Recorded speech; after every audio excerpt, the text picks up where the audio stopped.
थे। भतीजे ने अपने चाचा को चाकू मार मारकर उनकी हत्या कर दी, जिसके बाद पूरा की पूरा परिवार यहां से फरार हो गया। जी पुलिस यहीं से एंटर करती है और ऊपर की तरफ जब पुलिस पहुंचती है तो ऊपर कबीर नाम का जो व्यक्ति था वो पड़ा हुआ नजर आता है, जिसके बाद पुलिस उसे अस्पताल भी लेकर जाती है, पर वो व्यक्ति मृत घोषित हो जाता है। नमस्कार, मैं हिमांशु और इस वक्त आप देख रहे हैं तहलका दिल्ली। राजधानी दिल्ली में क्राइम का ग्राफ लगातार बढ़ता ही जा रहा है। देखते ही देखते अब जो घटना सामने आई है इसे मैं आपको बताऊंगा, और जैसे ही आप इस घटना को सुनेंगे तो कहीं ना कहीं आप इस बात को जाहिर रूप से मान जाएंगे कि दिल्ली में अब रिश्तों को तार तार कर देने वाली ये कहानी सामने आई है। ये कहानी देश की राजधानी दिल्ली के नांगलोई इलाके से सामने आई है। नांगलोई इलाके में बड़ी मस्जिद के सामने ये घर मौजूद है, जिस घर में चाचा और भतीजा रहा करते थे। आपको बता दें कि इस घर के ऊपर जो है वो चाचा रहा करते थे, जिनका नाम कबीर था। भतीजे ने अपने चाचा को चाकू मार मारकर उनकी हत्या कर दी, जिसके बाद पूरा की पूरा परिवार यहां से फरार हो गया। आपको बता दें यहां पर फिलहाल ताला लगा हुआ है, आप ये तस्वीरें दिखा पाएंगे, यहां पर ताला लगा हुआ है। पूरा की पूरा परिवार जो है वो यहां से फरार बताया जा रहा है। जो कबीर ऊपर रहते थे उनके घर पर भी फिलहाल यहाँ पर ताला लगा हुआ है। ये तस्वीरें आप देखेंगे और कहीं ना कहीं आप ये भी देख पाएंगे कि यहाँ पर पुलिस द्वारा जो मार्किंग है वो भी की गई है। तो आप सोचिए, पुलिस को रात 9:47 पर एक कॉल रिसीव हुई थी, जिसमें साफ तौर से पीसीआर कॉल में बताया ये गया था कि मकान मालिक को जो है चाकू मार दिए गए। मौके पर तुरंत पुलिस पहुंची और पुलिस को मौके पर सीढ़ियों के पास एक व्यक्ति खून से लथपथ हालत में पड़ा हुआ नजर आया, जो कि कबीर था। और कहीं ना कहीं फिर पुलिस उस व्यक्ति को अस्पताल लेके गई।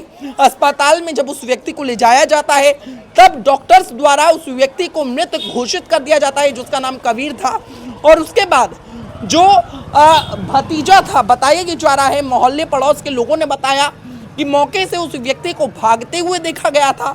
वो यही से गली से वो भाग गए थे और आसपास की सीसीटीवी फुटेज में साफ तौर से जो भतीजे हैं वो भागते हुए नजर आए थे, जिनका नाम वशीर बताया जा रहा है। वशीर के माता पिता और 2 भाइयों के साथ इसी इमारत के नीचे वो इसी जो आप ग्राउंड फ्लोर देख पा रहे हैं, इसी ग्राउंड फ्लोर में वशीर रहता था और ऊपर जो है वो उनके चाचा रहा करते थे। तो वशीर ने अपने चाचा कबीर की हत्या कर दी, और हत्या किस बात को लेकर करी ये जानेंगे तो आप अपने दांतों तले उंगली दबा लेंगे। चाचा ने भतीजे को उन्हीं के परिवार वालों के सामने 2 थप्पड़ लगा दिए या थोड़ी बहुत पिटाई कर दी, जिसके बाद वशीर की कहीं ना कहीं ये बात उसकी ईगो पर लग गई, उसकी कहीं ना कहीं इमेज पर ये बात आ गई। जिसके बाद कुछ घंटों बाद जो वशीर है वो वापस आता है और कबीर जो उसके चाचा थे उसको वो ताबड़तोड़ चाकू मारता है, और चाकू इतनी तेज मारे जाते हैं कि मौके पर जो कबीर था उसकी मौत हो जाती है।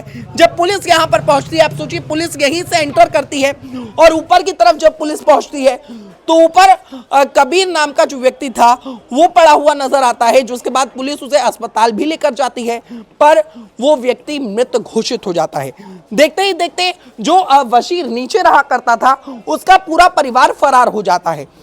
उसके बाद फिर कुछ पुलिस वालों को ये जिम्मेदारी नांगलोई थाने में दी जाती है कि वो हत्यारों को पकड़ेगी, जिसके बाद फरार हुए वशीर को उसके एक ठिकाने से गिरफ्तार किया जाता है और साथ ही चाकू भी बरामद होता है, जो चाकू पर साफ तौर से वशीर के हाथों के निशान भी नजर आते हैं। आपको बता दें फिलहाल के लिए जो वशीर है उसे पुलिस ने गिरफ्तार कर लिया है और पुलिस आगे की इन्वेस्टिगेशन भी कर रही है। आपको बता दें जो वशीर था वो यहाँ से भागकर किसी और ठिकाने पर पहुंच गया था और पुलिस ने उस ठिकाने से वशीर को गिरफ्तार कर लिया था। साफ तौर से आपको बता दें कि जिस तरीके से देश की राजधानी दिल्ली में इतनी बड़ी घटना हो जाती है, आप सोचिए, सीसीटीवी पुलिस खंगालती है और उसके बाद एक मर्डर कर भागा हुआ मर्डरिस्ट वहां से गिरफ्तार होता है। आप सोचिए, दिल्ली पुलिस की कहीं ना कहीं ये सबसे बड़ी जीत है। और ऐसे में जब क्राइम का ग्राफ बढ़ता जा रहा है, कहीं ना कहीं रिश्तों को तार तार कर देने वाली घटनाएं सामने आ रही है। आप सोचिए, आज राजधानी दिल्ली में संवेदनाएं मरती जा रही हैं।